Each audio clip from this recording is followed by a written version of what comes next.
Yo voy a estar dando esta plática en representación de varios nombres que pueden ver ahí. El propósito de esta charla es explicarles por qué es importante la restauración ecológica y cuáles son los lugares que son prioritarios para la restauración. Y quiero iniciar la charla diciendo que nos tenemos que sentir orgullosos por estar viviendo en este país por varias razones. Somos el cuarto país más biodiverso del planeta, por la gran riqueza de especies.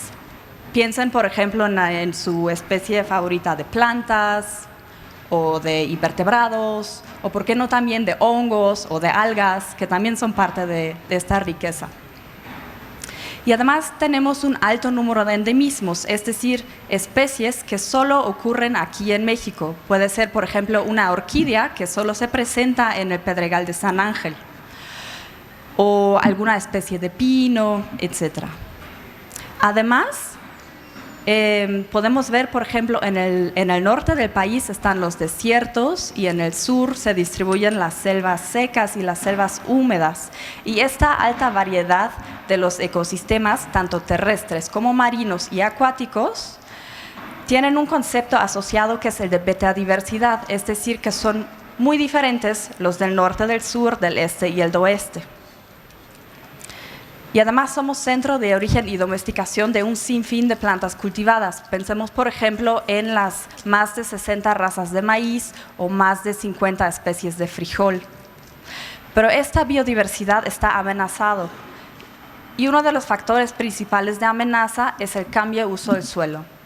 Aquí lo que pueden ver es cómo ha cambiado la superficie durante los últimos aproximadamente 100 años. Y si se fijan en las áreas verdes, que son las selvas y los bosques, permanece solamente un 30% de la superficie original. Además de esta pérdida, hay otros procesos más invisibles, como los de la fragmentación.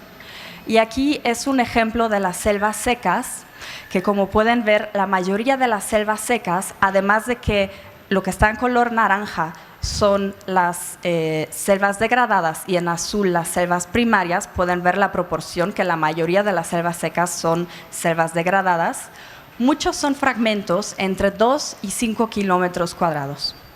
Y para que tengan una idea de lo que son 2 o 5 o un poquito más, 10 kilómetros cuadrados, esta es la cuadra central de la Ciudad de México. Es decir, si caminan del Metro Valderas o Salto del Agua hasta la Merced, o del Metro Pino Suárez hasta la Lagunilla, el eje 1 norte, más o menos. Para nosotros a lo mejor sí nos costaría como un poquito de trabajo y diríamos, pues sí, es como un tramito como bastante grande. Pero piensen en especies como el jaguar, el oso, el lobo, que recorre distancias mucho mayores, para lo cual un hábitat así o un fragmento de este tamaño no sería suficiente como para sobrevivir.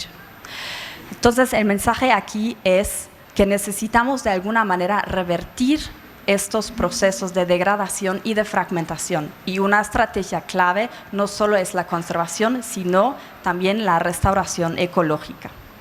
Y esta es la pregunta central que quiero explicar, ¿no? La pregunta central es, ¿cuáles son las áreas importantes para conservar y restaurar más bien?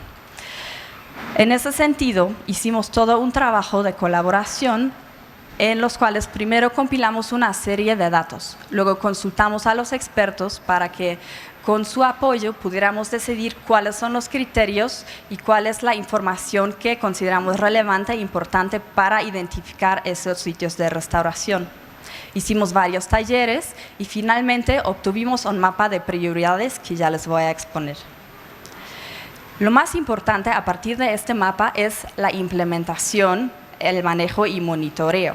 Y Moisés ya les dio una serie de sitios donde se implementaron acciones de restauración, y Cristina y Eliane también les van a ejemplificar otros sitios más donde se llevaron a cabo estas acciones. Lo que quiero que quede muy claro es la importancia de por qué es importante restaurar y dónde están ubicados estos sitios de restauración. Y aquí podemos ver en dónde están ubicados, no en el espacio geográfico, sino en un espacio más conceptual.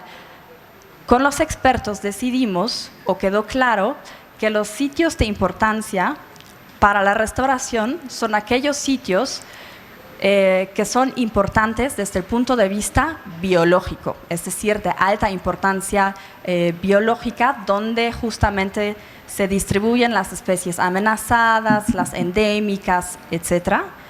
Y también en lugares donde la factibilidad de restauración es alta, es decir, estamos ubicando los esfuerzos o las prioridades para restauración en los lugares con grados moderados de degradación y fragmentación.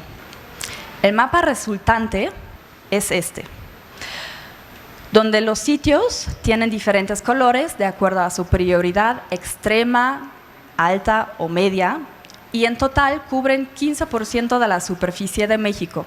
¿Por qué el 15%? Justamente lo que dijo Moisés hace rato. México tiene compromiso de parte de la Convención Biológica de Diversidad de restaurar 15% de su superficie. Y el mapa muestra justamente ese 15% de la superficie.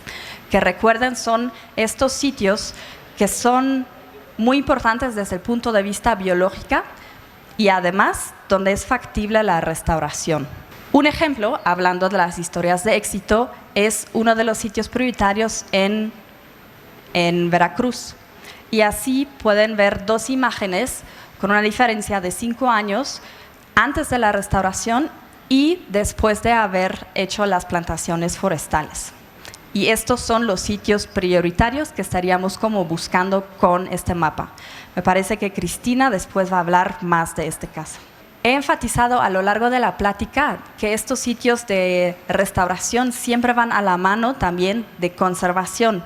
Entonces, les trajimos un póster que vamos a estar repartiendo después de la plática, donde pueden ver justamente en conjunto los sitios de importancia para conservación en los lugares donde todavía no está degradado, es decir, donde todavía está bien conservado el área o el hábitat de las especies, y también los sitios de restauración.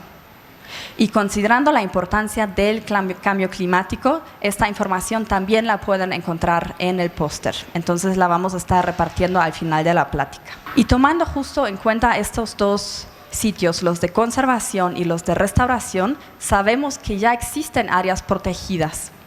Y si vemos, por ejemplo, las áreas amarillas, es lo que ya está dentro de las áreas protegidas. Es decir, la representación de los ecosistemas dentro de las áreas protegidas serían como las líneas amarillas. Y lo que quiero que vean aquí es la efectividad de conservar y restaurar los sitios de importancia extrema, lo que hace que aumenta la representación de los ecosistemas. Ahora bien, esto es para ecosistemas. Si vemos, por ejemplo, los vertebrados, lo que sucede dentro de las áreas protegidas es que estamos conservando alrededor de un 12% en promedio de las distribuciones de las especies, por lo menos de los vertebrados. Si a eso le añadimos un 8% más de los sitios prioritarios para conservación y otros 5% más de los sitios prioritarios para restauración, estaríamos aumentando significativamente la distribución de los hábitats de las especies. Consideraciones para la implementación. Estas acciones se deben de llevar a cabo tanto a escala local como a escala de paisaje. Y estos mapas sirven justamente para uno y para el otro también. Cada sitio es único, tanto por su complejidad social como por su complejidad ecológica. Y esto tiene implicaciones en las acciones y el manejo de los sitios. Y como ya dijo el doctor Sarukan, el éxito de la restauración en realidad depende de la participación de las comunidades que viven ahí. Y no solo de las comunidades que viven ahí, sino también de nosotros mismos. Si plantáramos cada uno de nosotros un árbol, hace una diferencia. Entonces yo sí los invito a que planten un árbol, sí hace una diferencia. Y quiero terminar mi plática con 3 puntos importantes. El primero, y un poco en resumen, los sitios de importancia para restauración se localizan en estos lugares que son importantes desde el punto de vista de biodiversidad y por el otro lado que son factibles para la restauración, con una inversión relativamente baja. Y me refiero a esto que en estos lugares podemos hacer acciones como regeneración natural que no requieren una gran inversión monetaria, por ejemplo, sino solitos se van a recuperar. Y con ello podemos lograr la recuperación de la vegetación, lo cual llevaría a mejorar los hábitats de las especies. Y esto finalmente tiene también repercusiones para cuestiones de cambio climático, es decir, si vamos a reforestar o restaurar un área y establecemos una conectividad entre áreas, esto puede mitigar los efectos de cambio climático. Y de mi parte sería todo, les agradezco su atención. Tenemos toda la información disponible en la página de Biodiversidad, Vacíos o Omisiones, que por cierto está en restauración justamente, pero les trajimos el material y pues muchas gracias por su atención.